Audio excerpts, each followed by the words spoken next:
At isang mainit na pagbati sa lahat ng tapat na tagapakinig ng Dear Papa Dudut.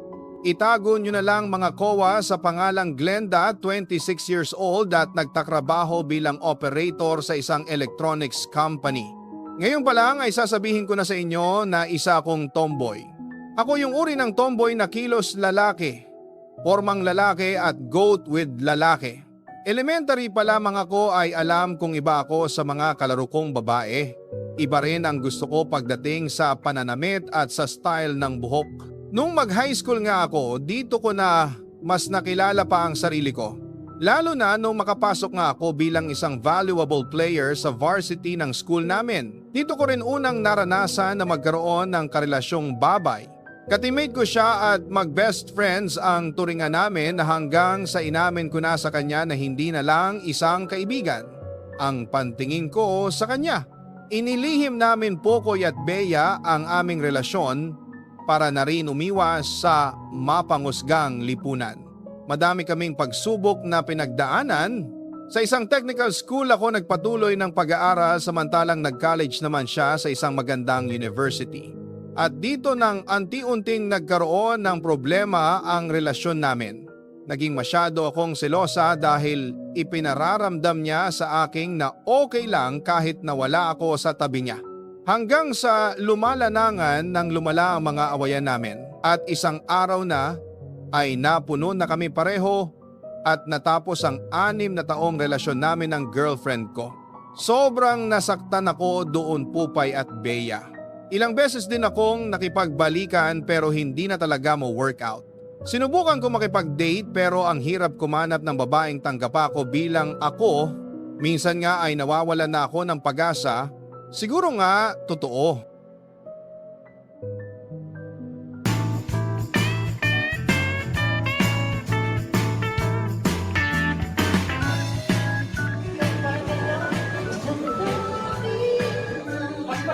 Uy, Glenda, halika pasok ka, kain ka. Bakit naman kasi ngayon ka lang? Muntik ka patuloy maubusan ng Shanghai. Buti na lang na ipagtabi kita. Umuwi pa kasi akong bahay kasi ang totoo niyan, nalimutan kong bitbitin kanina tong regalo ko para sa'yo. Oh, happy birthday. Ikaw naman, nag-abala ka pa. Pero salamat dito, ha? O, plato mo. Kuha ka na lang ng pansit dyan. Kukunin ko lang sa kusina yung Shanghai. Oh, sige. Ay, wala nang baso. Ano ba yan? Nakuha pa naman.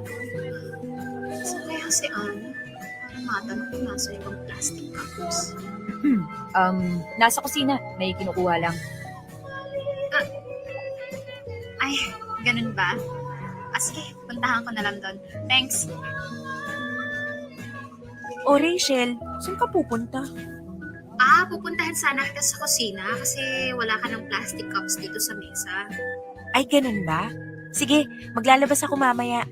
O, Glenda, ito na yung Shanghai na tinabi ko para sa'yo. Salamat. Oy, Ana, sabi mo kanina ubos na yung Shanghai. Sana all pinagtatabi ng Shanghai. Baliw ka talaga. Gusto mo ba? Sa'yo na lang, oh. Ay nako, Glenda, huwag mo nang pansinin yung sinabi ni Rachel.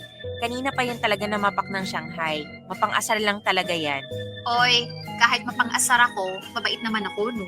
We, saan banda? Ang kulit mo talaga, Rachel. Di tuloy makapag-concentrate tong si Glenda sa pagkuha ng pagkain. Hindi, okay lang ako. Ikaw naman kasi, Ana. Kung pinapakilala mo sa akin yung kaibigan mo, edi sana ako muna bahala sa kanya habang busy kasi iba mong mga bisita. Oo na. Glenda, si Rachel, kababata ko yan. Mabait naman yan kahit maingay. Uy, hindi ako maingay ha. Sadyang masaya lang talaga akong kasama. Ano ka ba? Magka-federasyon talaga tayo. Ganito lang akong manamit. Pang babae yung suot ko, pero na-attract din ako sa kapwa ko babae. Kahit sa lalaki.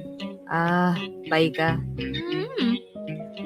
Siyempre, hindi na kita tatanungin kung lesbian ka kasi halata naman dyan sa gupit mong syete, pati dyan sa pormahan mong maluwag na t-shirt tsaka rubber shoes. Oo. O ngayon, alam mo na magkatribo tayo, kaya huwag ka mo na masyadong mahiya sa akin, ha? Sige. Ano ba yan? Mahiyain pa rin? Alam ko na, para maging exciting yung kwentuhan, pag-usapan natin yung love life. So, ilang months na kayo ng girlfriend mo? Ha? Oo, wala akong girlfriend, no? Tagal na nga nung last relationship ko eh. Ah, talaga? So, searching ka ngayon or healing? Sa ngayon, okay na ako. Naka-move on na pero hindi na ako naghahanap. Focus muna ako sa ibang bagay. Ayan, ganyan ang sagutan. Mahaba. Feeling ko, marami ka pang kwento eh. Add kita para friends na rin tayo. Sige. Ayan yung account ko. Ah, yan. Teka. O, ayan. Na-add na kita. Accept mo ko, ha? Sige. So, back to the topic. Matagal na ba kayo nung ex mo? Umabot din kami ng 6. O, Ana. Hay nako, hinahanap ka na ni na Art dun sa labas at hindi ka na raw nakabalik sa inuman. Ay, ganun ba? Ako, napasarap kasi yung kwentuhan namin ni Glenda. O siya, labas mo na ako, Glenda, ha? Nice meeting you nga pala. Nice meeting you rin.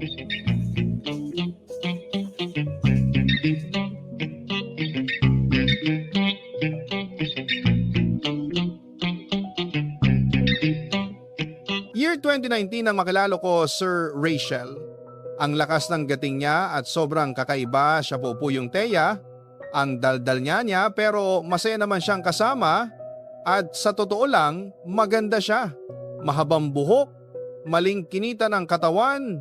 Akala ko talaga ay straight siya kaya nagula ko nung sabihin niyang bisexual siya o nagkagusto sa lalaki at sa kapwa babay.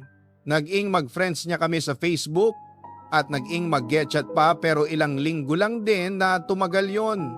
Siguro na-bore siya sa akin kasi naman kung ganoong siya kadaldal at kamasayahin ganon naman ako kamahiyain hanggang sa naging taga-react na lang ako sa My Day at post niya sa Facebook. Mabilis na lumipas ang panahon at nagka-pandemic nga.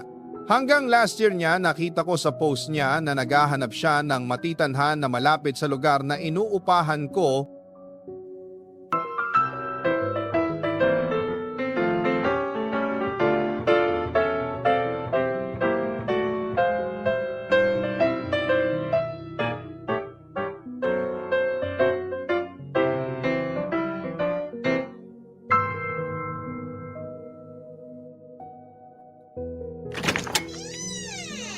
Oh, Rachel, pasok ka.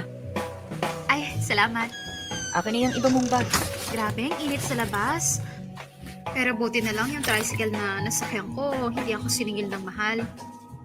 Okay din pala tong bahay, no? Oo, okay dito. Maraming tindahan dyan sa labas kaya marami kang mabibilhan ng daily needs mo. Gusto mo ba ng tubig o kape? Tubig na lang. Sige, teka, ikukuha kita. Maupo ka na muna dyan sa sofa. Ay, salamat. In fairness okay tong apartment mo O, tubig. Oo nga eh. Mamaya ipapakita ko sa iyo yung kwarto mo. Sige. Ang galing, no? Saktong-sakto yung mga pangyayari. Buti na lang umuwi ng Bicol yung ka-roommate mo at nabakante yung isang kwarto. Oo nga eh. Umuwi na kasi galing abroad yung boyfriend niya. Sabi niya magpapakasal na rin daw sila. Ayos Nga pala, baka hindi rin ako magtagal dito. Bakit naman? Kasi nga, yung branch ng pawn shop namin dito, ako muna yung magkakahera habang naka-maternity leave yung katrabaho ko. Pero siguro mga 3 to 4 months, babalik na rin siya. So, babalik na rin ako dun sa branch ko talaga na malapit sa bahay namin. Ganun ba? Pansamantala ka lang pala dito. Anyway, gusto mo na bang makita yung kwarto mo? Pwede rin naman para maayos ko na itong mga gamit ko.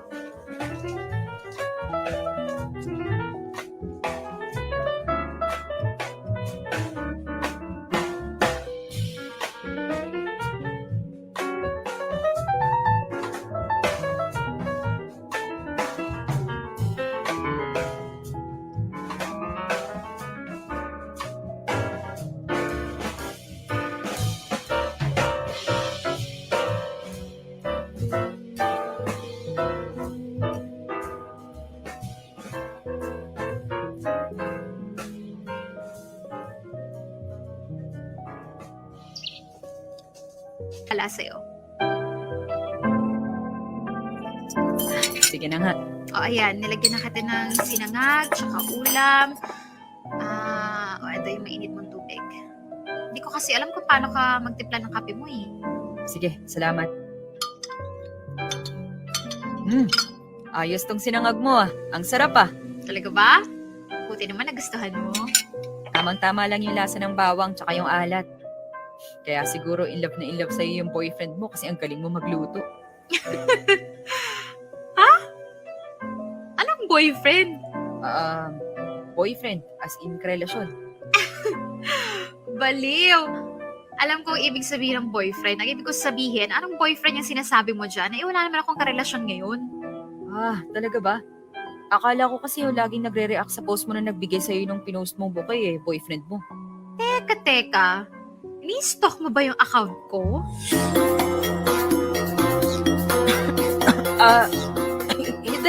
Hindi.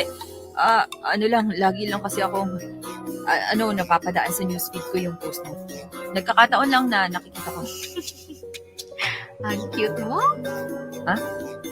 Wala. Basta ang sinasabi ko sa'yo, wala akong boyfriend ngayon. Kaya open ako sa kahit sino gustong manigaw. Talaga? Oo naman. So ano, may balak ka ba? Anong balak? Wala. Ibig kong sabihin, baka may balak ka pang itanong tungkol sa love life ko. Kaya sige na, itanong mo na, go. Wala naman. Wala daw. Pero sige, mag-share na lang ako. Ngayon, single ako, pero gaya nga na sinabi ko, willing to meet new people of all ages, color, and gender. Mas marami na ikilala, mas marami na pagpipilian, di ba? At siguro, kagaya mo, focus muna ako sa pamilya ko. Ngayon kasi, ako yung breadwinner eh. Talaga? Nagsarado kasi yung pinagtatrabuhan ni Papa na factory simula nga nung nagka-pandemic. Binayaran naman sila, pero syempre hindi naman sapat yun sa gastusin namin sa bahay. At bilang matanda na si Papa, hindi na rin siya makakapag-apply sa ibang factory. Panganay ka ba? Oo, yung bunso kong kapatid nag-aaral pa ng college. So, ako na muna yung sumasagot ng gastusin niya. Binila ko ng laptop na hulugan, tsaka nagpakapit din ako ng internet para maka-attend siya ng online class. O ikaw naman kwento, panganay ka din? Hindi. Bunso ako. Marami ba kayong magkakapatid? 3 lang. Alam mo ikaw, ang tipid mo talaga sumagot. Kasi Alam mo, para masarap yung kwentuhan, dapat dinudugtungan mo yung mga sagot mo. Like, ganito, 3 kami magkakapatid. Yung panganay may asawa na, tapos yung pangalawa nagtatrabaho na, kasama namin ni mama at papa sa bahay. Ganun. Ay, hala! Ganyan na ganyan nga yung sitwasyon namin. O talaga? Ang husay ko talaga, no? May sa Madam Auring talaga ako. Papahula ka ba ng future mo? Mura lang singil ko, bahay at lupa lang. Galit mo nga. O ano, tong makulit na tong araw-araw mong makakasama. Okay na, gusto ko nga yun. Ha? Ano yun? Wala. Sabi ko lang, mamaya sama ka sa akin. Mamalengke tayo para makapag-stock tayo ng foods. Baka mag-lockdown na naman eh.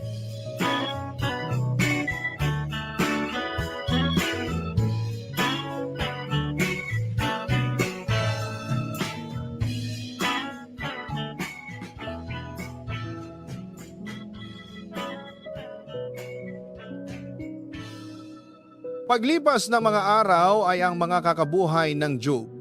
Ang mga halakhak niya at nakaka-inspire ang pagigim para sa pamilya niya. Sa paglipas ng mga araw ay lalo akong na-trapped and racial at lagi ko siyang gusto makasama kaso kailangan niyang umuwi sa kanila kapag weekend. Kaya ang ginagawa ko minsan kapag panggabi ang shift ko ay nag-request ako ng change shift para maging pangumaga. Para nang sa ganoon, pagka umuwi ako sa bahay ay makakasama ko pa siya. Madalas kaming manood ng movie at magkwentuhan. Ang bilis na lumipas ang panahon at 1 buwan na rin pala kami makasama ni Rachel.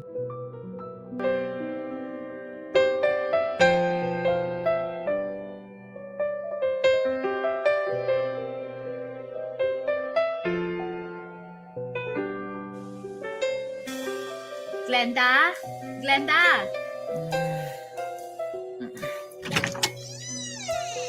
Bakit? Uy, Glenda, ano mo bang mag-aalas sa 1 ng gabi? Hindi ka pa nakabangon dyan? Di ba 6 to 6 yung pasok mo ngayon? Oo, babangon na. Uy, teka. Bakit ka ganyan? Masama ba pakiramdam mo? Hindi, Ay, nakahawakan ko yung noo mo. Uy, oh, ang init mo ah. Naku, huwag ka na nga pumasok. Magpahinga ka na dyan. kaya ko naman. Ay, naku, ang kulit mo ah. Huwag ka na nga sabing pumasok eh. Okay, sige. Yan na ba yung kaya daw? Eh, halos mga tug ka na dyan. Teka nga, kukumutan pa kita. Oh, yan. O, kumusta? Okay na ba yan? Oo, okay na to. Eh, uminom ka na ba ng paracetamol? Hindi pa. Ganun ba? Teka. Ikukuha kita ng gamot ha? Pati na rin tubig. Grabe, ano ba itong nangyayari sa akin? Sama ng pakiramdam ko ah. O, Glenda, bagong ka muna ulit. Papainuman kita ng gamot. O, ito o. Inumin mo yan. O, yan o. Tubig o. Salamat, Rachel ah. Wala yun. Ano ka ba? Magpahinga ka lang dyan. Tapos magluluto ako ng hapunan natin ha. Magsisinigang ako para may mainit kang sabaw. Wag na, mapapagod ka lang eh. Kararating mo lang sa trabaho tapos aasikasuhin mo pa ako. Magpahinga ka na lang muna.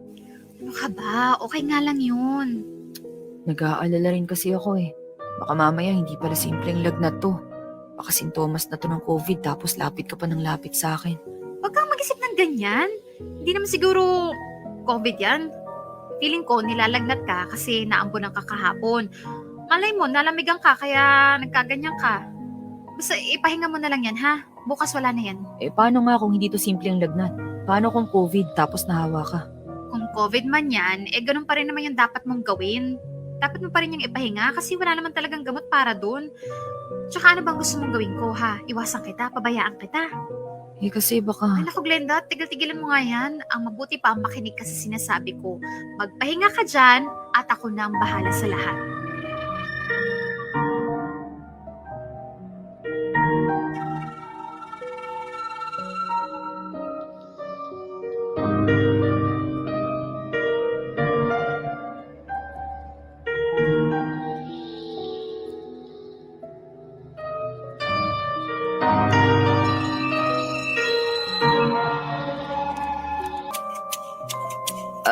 Wag ka masyadong malapit ha.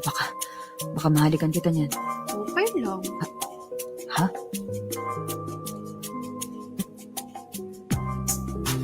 Ang tagal? Ano ba yan? Ako na nga. Rachel, baka hindi ko na mapigilan yung sarili ko eh. Ang totoo niyan, matagal na kitang gusto. Gusto rin naman kita eh. Kaya huwag mo na pigilan yung sarili mo. Rachel.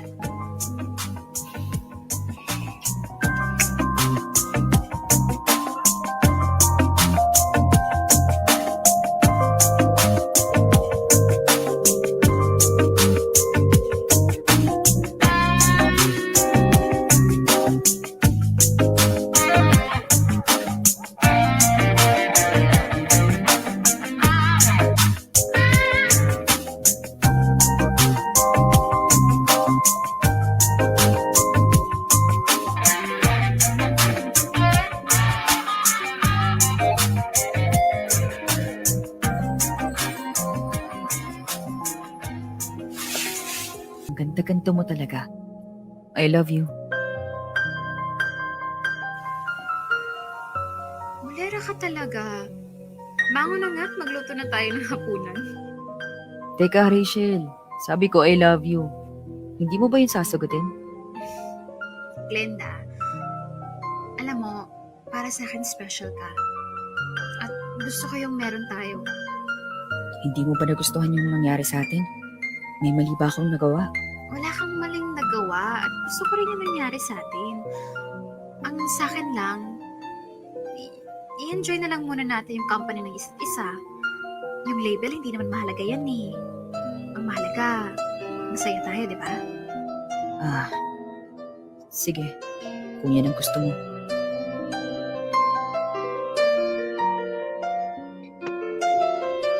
Sige, kung yan ang gusto nyo. Nung mga oras na yon, Popoy and Paya ay tilanggap ko nalaman kung anong sinasabi ni Rachel kahit sa totoo lang ay medyo masakit yon para sa akin. Mahal ko na siya. Tapos sasabihin niya nga yung you enjoy lang namin kung anong meron kami. Ang sakit nun. Pianong sumunod na araw ay sinubukan kong makipag-chat sa ibang babae. Pati na rin doon sa crush ko, nakatrabaho ko. Akala ko makakaiwas ako kay Rachel tuwing uwi ako at makikita ko siya, bumabalik na naman yung pag-agusto ko sa kanya. Hindi ko siya matiis kapag kinukulit.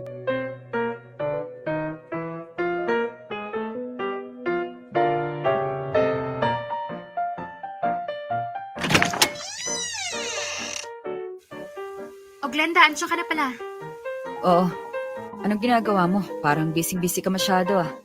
Hindi naman, niligom ko kasi yung mga sinampay ko tapos nilagay ko dun sa kwarto. Tutubin ko na sana.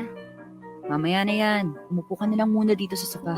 Bakit? Basta maupo ka muna dyan. O, ano bang meron ha? Wala naman. May ibibigay lang sana ako sa'yo. Eto, Ano pa naman itong paper ko? Wow! Ito yung mga skincare products na gusto ko Ibibigay mo ba ito lahat sa akin?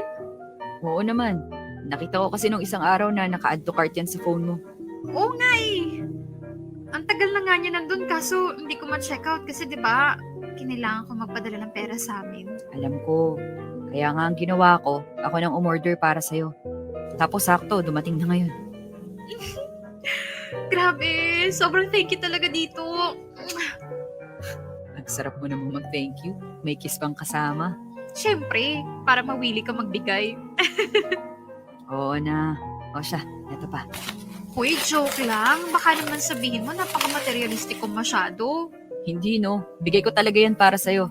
Sige na, buksan mo na.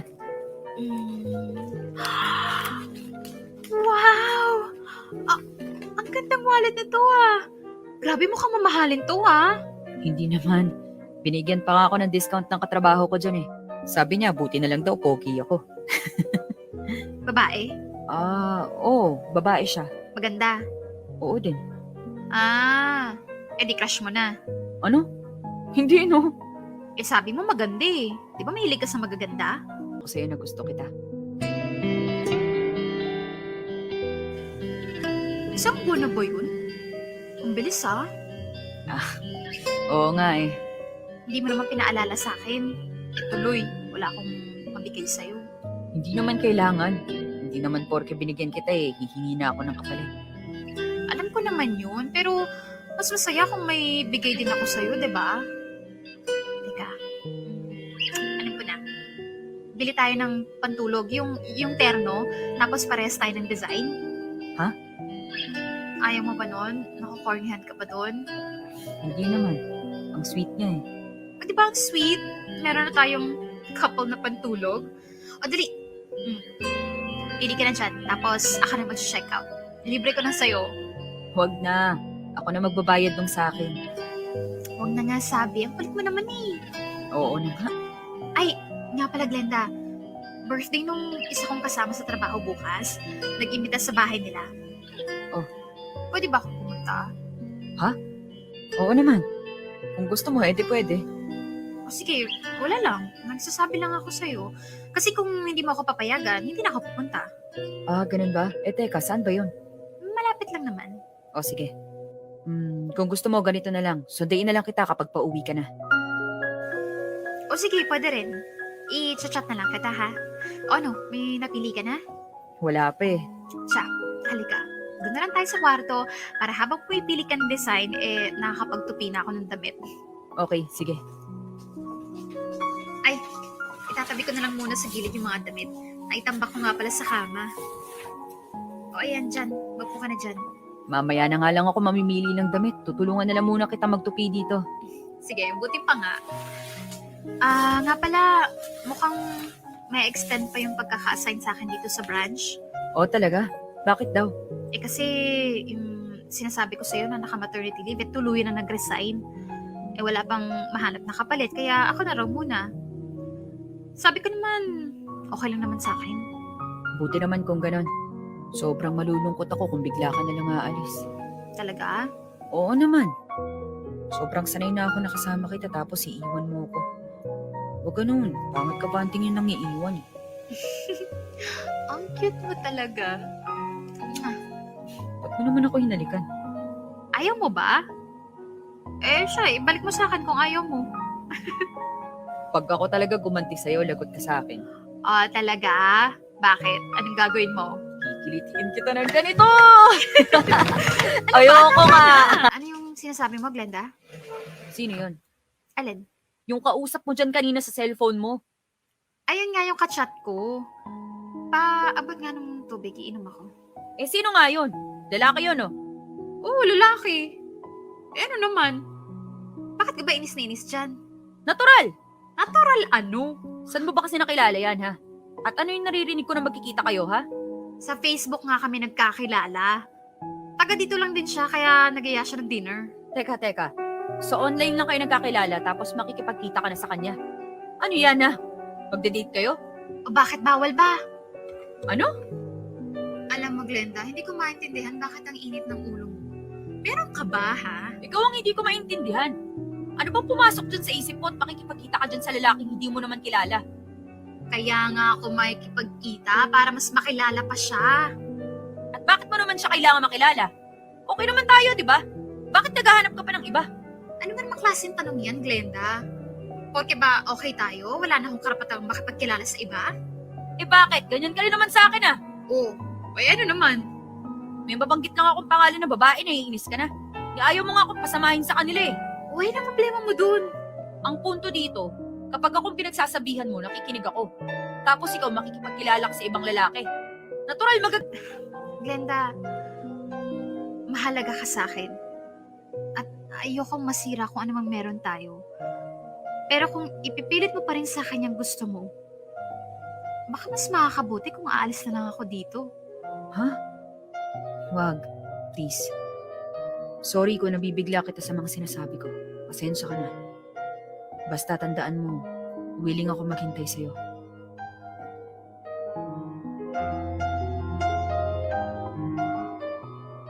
Iwiling ako makintay siyo. Popoy at Day, ang hirap talaga ng relasyon, walang label sa totoo lang. Kung gaano kalabo si Rachel, gaano naman ako katanga. Siguro na talagang mahal ko siya at willing ako na sumunod sa mga gusto niya. Pero syempre, hindi ko talaga maiwasang hindi magselos. Kaya lang, ayaw ko namang kumprontahin na siya at makamagaway na naman kami.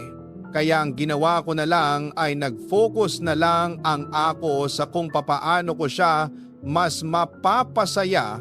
Naisip ko na kung mararamdaman niya na masaya naman siya sa kaya na at sa kung papaano ko siya itinatrato ay hindi na siya maghahanapan ng iba. Kaya lang, Popoy at Paya, parang kulang pa rin ang lahat ng efforts ko. Kasi palagi ko na siyang napapansing may kausap na iba sa telepono.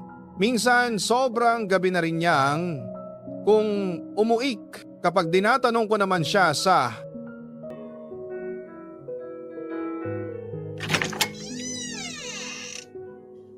Ay, kakapagod talaga kapag galing night shift. Hindi pa siguro nakakaalis si Rachel. Rachel? Rachel! Glenda, kanina ka pa? Hindi, halos kararating ko lang. Bakit naman parang gulat na gulat ka yata? Hindi naman. Naalala ko lang kasi na, di ba sabi mo sa akin kahapon, mag-straight duty ka, kaya akala ko mamaya ka pa uuwi. Hindi na tuloy. Pumasok na kasi yung kapalitan ko kaya yun. Nakauwi ako na maaga. Ikaw, bakit nandito ka pa? Mag-aalas 9 na. Hindi ka pa papasok? Hindi. Nag-absent ako today. Oh, bakit? May aayusin lang ako. Ganun ba? Ano ba yun? Kailangan mo ba ng tulong? Ha? Hindi na. Kaya ko na. Okay, sige. Pahinga ka na kaya muna, Glenda. Alam ko, puyat ka galing sa work. Matulog ka na lang muna sa kwarto mo. Buti pa nga. Medyo nagugutom na rin kasi ako eh. Nagluto ka ba? Kukuha muna ako ng pagkain sa kusina. Ha? Wag na. Ako nang bahala sa'yo. Buti pa sa sofa ka na lang muna maupo at ako na maghahain sa'yo. Teka nga, Rachel. Bakit parang aligaga ka yata masyado? Hindi, ano kasi, hindi ko pa nahugasan yung mga pinggan sa lababo, nakakaya naman sa'yo. Ano namang nakakahiya doon eh? For sure naman, hindi tatambak yung hugasin at mag-isa ka lang na nandito magdamag. Ay, oo naman. Basta, ako nang bahala dito sa kusina. Doon ka na lang muna sa sofa. Ay, ang sakit ng likod ko ah. Makahiga nga muna dito sa sofa. Aray! Ano ba itong matigas na nahigaan ko? Sombrero? Kaninong sombrero to? Ngayon ko lang nakita to ah. Panglalaki to ah. Rachel? Kaninong sombrero tong nasa sofa? Ha? Alin? Eto oh. Yan ba?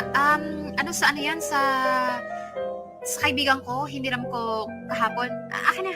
Kaibigan? Sino kaibigan? Basta kaibigan ko, akin na. Rachel, Oh, Eman, anong ginagawa mo dito? sorry ha, binuksan ko na yung pinto. Nalimutan ko kasi hata dito yung sombrero ko eh. Alam mo namang special sa akin yun kasi bigay mo eh. Oo, naiwan mo nga eh. Ito na. Sige na, umuwi ka na. May gagawin ka pa, di ba? Oo nga eh. Kung wala lang talaga akong gagawin, hindi pa ako alis. Namiss kita agad. Pwede ba mamayang gabi, sa bahay ka naman matulog? Eman, mamaya na lang natin pag-usapan yan. Sabihan na lang kita pag pwede ako. O sige, bye.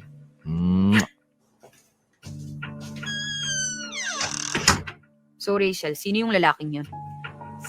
Si Eman, Sinong Eman? kaibigan ko, bakit? Kaibigan mo? Pero naghahalikan kayo. Magkasama kayo kagabi, no? Ano ba, Glenda? Ayan ka na naman, Ano ba talagang trip mo, ha, Rachel? Ilan ba kaming kaibigan mo na pinagsasabay-sabay mong ikama? Ang kapal ng mukha mo. Anong karapatan mong paratangan ako ng ganyan, ha? Totoo naman, di ba? Ang kapal na mukha mong gumawa ng kabastusan dito. Dito pa talaga sa tinitirhan ko. Huwag kang magsalita na parang bahay mo to dahil nangungupahan ka lang din. Tsaka ano bang pake mo kung may papuntahin akong bisita dito, ha? Dapat ba lahat ipagpaalam ko sa'yo, ha? Rachel, ano ba talaga ako sa'yo, ha? Ano ba talagang ginawa ko sa'yong mali para saktan mo ako ng harap-harapan? Una sa lahat, Glenda, hindi kita sinasaktan. Ikaw dyan yung bigla nalang nagsisigaw at nagagalit porket may nakita kang lalaki na kausap ko. Rachel, hindi lang basta pag-uusap yung ginawa nyo. Rinig na rinig ko, inaaya ka niya matulog sa bahay nila mamayang gabi. Ano sa tingin mong iisipin ko doon, ha? Kung ano man yung iniisip mo, problema mo na yan. Rachel naman! Sabihin mo na lang kung ayaw mo sa akin, hindi yung ganito. Ano ba talaga ako sa'yo? Sinabi ko na, Glenda. Mahalaga ka sa akin at masaya ako sa'yo. Pero mahal kita, Rachel. Ay, ako, Glenda. Gano'n ba kahirap para sa'yo na aminin sa sarili mo na mahal mo rin ako? Iba kasi yung pinararamdam mo sa akin eh. Nahihirapan ako dahil litong-lito na ako. Nasasaktan ako kapag binabaliwala mo ako, lalo na kapag naghahanap ka ng iba, pero sa mga kilos mo, sa mga lambing mo, binibigyan mo ko ng pag-asa. Rachel, ano ba talagang plano mo? Kung hindi ba ako makapayag sa gusto mo, iiwan mo ba ako? Ayoko ng relasyon, alam mo yan. Pero sa lahat ng nakilala ko, para sa akin ikaw yung pinaka-special. Bakit kailangan mo pa ng iba? Dahil gusto ko. Lahat ba dapat ipapaliwanag ko sa'yo? Kung napapagod ka na sa akin, madali lang naman eh. Tigilan mo ko, iwan mo ko. Ayoko, hindi ko yan kayang gawin. Ganito lang ang alam kong paraan kung paano magmahal. Kung pagmamahal man ang tawag dito. Hindi ko kayang higitan pa kung anong nararamdaman ko para sa'yo. Pero kung nakukulangan ka pa rin dun, titigilan na lang natin lahat. Sandali naman, Rachel. Glenda, nahihirapan ka na eh. Hindi, wag mo kong iwan. Okay lang. Kaya ko. Titiisin ko na lang. Basta wag mo lang akong iiwan. Mahal na mahal kita.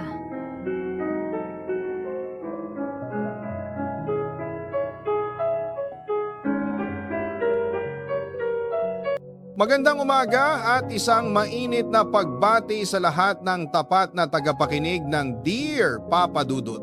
Ako ang Krisa.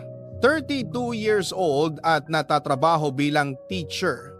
Naalala ko pa nung kinakuha ko ang course na education, sabi ng mga kamag-anak ko wag royon ang kungin ko. At makatumandang dalaga daw ako, motik nga ako maniwala sa kanila.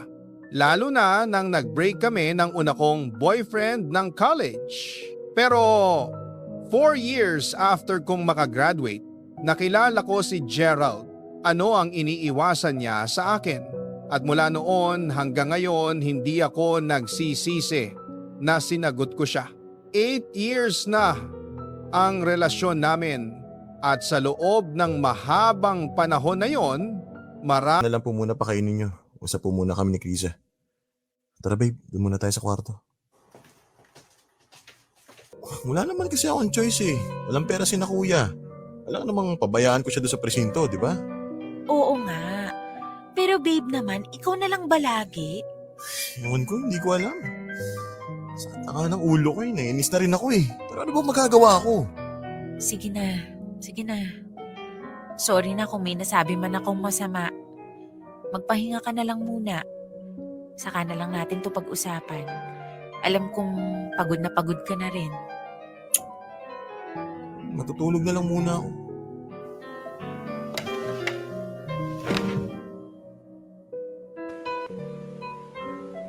Popayat baya bunso si Gerald sa tatlong magkakapatid. Sa kanilang tatlo, siya ang may tinakamaayos na trabaho bilang empleyado sa bangko. Okay naman sanang lahat. Kaso nito nagta-pandemic, sunod-sunod ang pangyayari sa pamilya nila. Ang panganay kasi na lang si Kuya Gary ay ng babae kaya iniwan na ng asawa.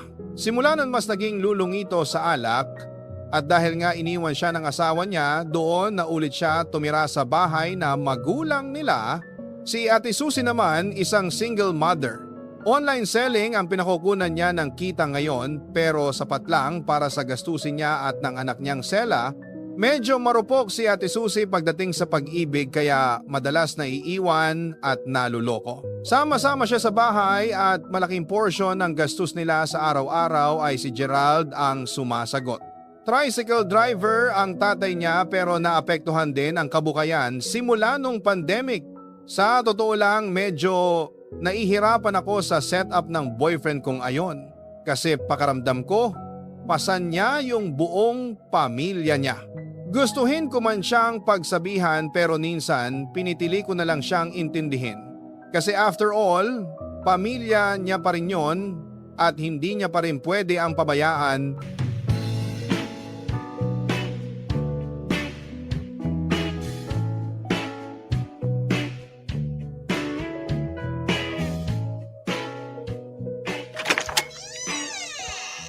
Oh, Krisa, tuloy, pasok. Magandang gabi po, tita. Bakit ba naman kasi hanggang ngayon ay tita pa rin ang tawag mo sa akin? Sabi ko naman sa'yo noon pa, mama na ang itawag mo sa akin at hindi ka na iba. Para na kitang anak. Nahihiya po kasi ako eh. Huwag ka na mahiha, ikaw talaga, oo. Sige po, subukan ko. Nga po pala, may dala po akong breaded pork chop dito. Salamat ha, nag-abala ka pa. O siya, maupo ka na dyan at tatapusin ko lang itong niluluto kong hapunan. Nasa labas pa si Gerald eh. Huwag na po, tita. Actually po, magkikita talaga kami ni Gerald sa labas ngayon. Dinaan ko lang po talaga tong pagkain. O bakit hindi ka pa nagpasundo sa anak ko? Kasi tita, may pinapakuha rin po kasi siya sa kwarto niya. Ibibigay daw po niya dun sa kaibigan niya mamaya. Ganun ba? Opo. Sabi ko, total, dadaan na rin ako rito. Dinala ko na rin po yung breaded pork chop. Ready to cook na nga po pala yan. Sige po, tita ha. Pasok na po ako sa kwarto ni Gerald. Teka. Pwede bang tulungan mo muna ako maglikom ng sampay dun sa likod? Para yung tuyong damit ni Gerald, mailagay mo na rin sa kwarto niya. Sige po. Pasensya ka na ha. Wala ko mautusan eh. Wala si Gary. Eto namang si Susie, wala na yatang planong umuwi dito. Po? Bakit? Naku, si Gerald tumatawag na naman. Hello, babe? Tapos na? Formal niyang suot mo.